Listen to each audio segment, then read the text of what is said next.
And we are back. I've just finished cleaning the kitchen. So that was my first job of the day, is get everybody's lunchroom ready. Now let's head over to the shed, get my bag, and let's go and see what they've got for me. And you can come with me today.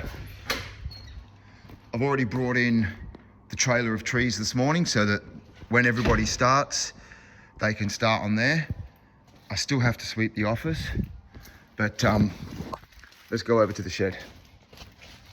It's gonna get dark for a second. Okay. This is what it's like starting at 4 o'clock in the morning.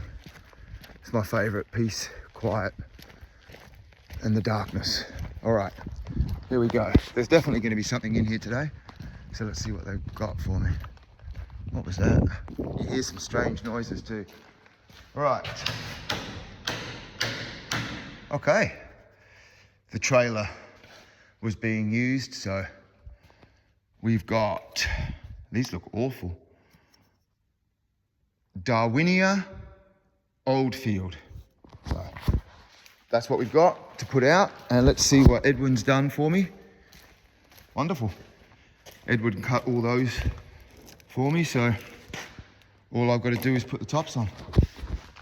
All right, let's go.